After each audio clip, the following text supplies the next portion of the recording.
اے خدا مجھ پر رحم فرما، کیونکہ انسان مجھے نگلنا چاہتا ہے،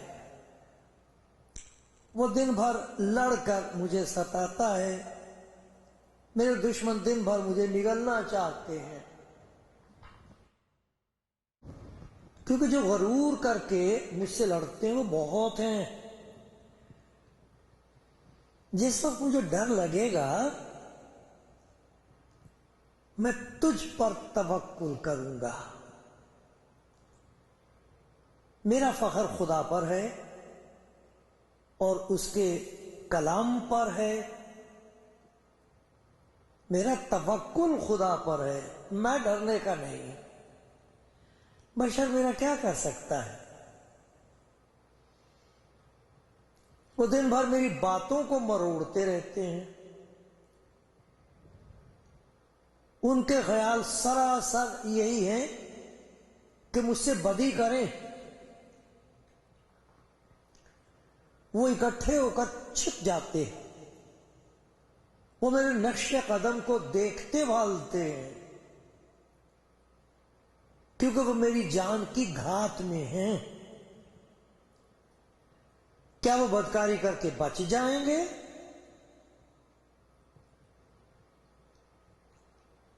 آئے خدا قہر میں ان کو گرا دے۔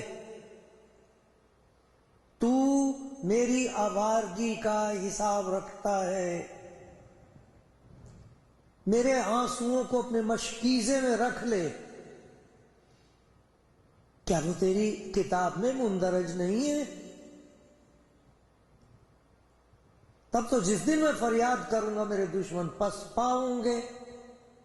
مجھے یہ معلوم ہے کہ خدا میری طرف ہے، مجھے یہ معلوم ہے کہ خدا میری طرف ہے۔ میرا فخر خدا پر اور اس کے کلام پر ہے، میرا فخر خدا بند پر اور اس کے کلام پر ہے، میرا توکل خدا پر ہے، میں ڈرنے کا نہیں۔ انسان میرا کیا کر سکتا ہے؟ آئے خدا تیری منتیں مجھ پر ہیں، میں تیرے حضور شکر گزاری کی قربانیاں گزرانوں گا، کیونکہ تو نے میری جان کو موت سے چھڑایا ہے۔ کیا تو نے میرے پاؤں کو پھسلنے سے نہیں بچایا، تاکہ میں خدا کے سامنے زندوں کے نور میں چلوں؟ مجھے معلوم ہے، مجھے یہ معلوم ہے کہ خدا میری طرف ہے۔ کلام زندگی سننے والے بھائی بہنوں، خداوند کے پیارو، میں خدا کا شکر گزار ہوں اس خدمت کے موقع کے لیے۔ خدا کا شکر گزار ہوں آپ کے لیے جن کے ساتھ مل کر مجھے خدا کا کلام سننے کا اور سمجھنے کا موقع ملتا ہے۔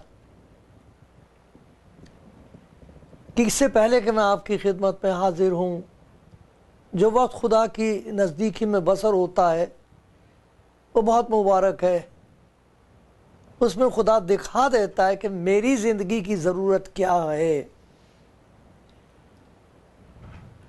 پھر وہ مجھ پر رحم کرتا ہے اور خدمت بخشتا ہے، جیسے کہ آج میں آپ کی خدمت کر رہا ہوں۔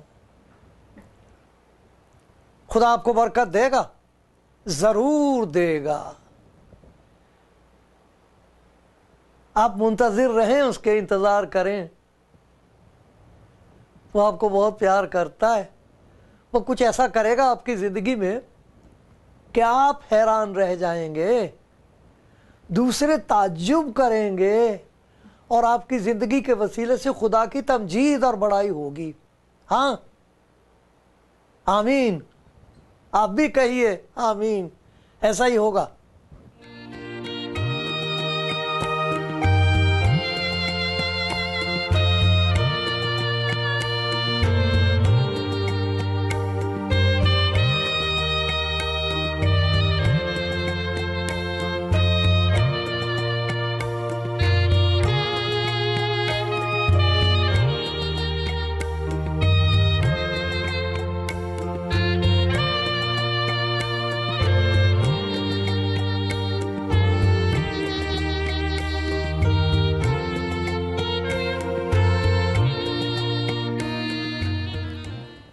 آج پھر خدا کا رحم مجھ پر ہوا ہے کہ میں آپ کو خوشخبری سناؤں گا،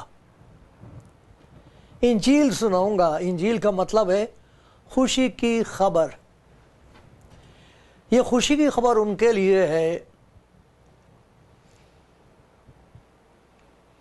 کہ جن کی ہر خوشی کو حالات نے خاک میں ملا دیا ہے۔ اپنے چاروں طرف دیکھتے ہیں، اندھیرا ہی اندھیرا ہے، ان کے حسین خوابوں کی دھول اڑ رہی ہے۔ ایک مجبوری، ایک لاچاری ہے، ایک شرمندگی ہے، لیکن منتظر ہیں،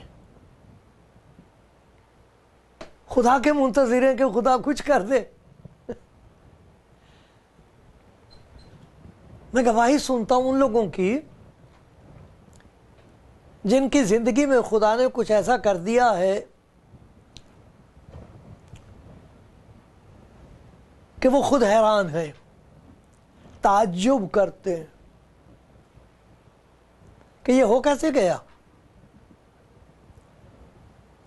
میں وہ انسان نہیں رہا جو پہلے تھا، یہ کیا ہو گیا؟ میں بدل کیسے گئی؟ وہ تعجب کرتے ہیں۔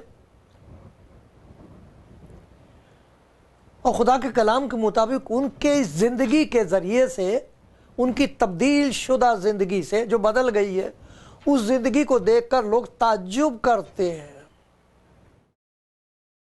وہ خود بھی تعجب کرتے، لیکن ان کی زندگی کے وسیلے سے خدا کی تمجید ہوتی ہے۔ لکھا ہے تمہارے نیک کاموں کو دیکھ کر تمہارے باپ کی جو آسمان پر ہے تمجید کریں، بڑائی کریں۔ بڑا اچھا لگتا ہے اور جی چاہتا کہ یہ تجربہ مجھے بھی حاصل ہو۔ بہت لوگ ہیں جو اس دنیا میں متلاشی ہیں، جو ایماندار لوگ ہیں، جو اپنی شریعت کے مطابق اپنی زندگی خدا کے حضور بسر کرنے کی کوشش کرتے ہیں۔ وہ جانتے ہیں ایک وقت آ جاتا ہے کہ وہ پہچان لیتے ہیں کہ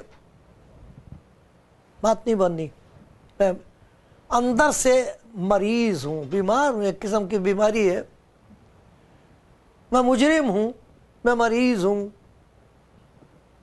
ہے کوئی مسیحا جو میرے مرض کا علاج کرے، جو مرض گناہ کا علاج کر دے؟ ہے کوئی ایسا مسیحا؟ اس سے انجیل کہتے ہیں یہ اس کا جواب ہے۔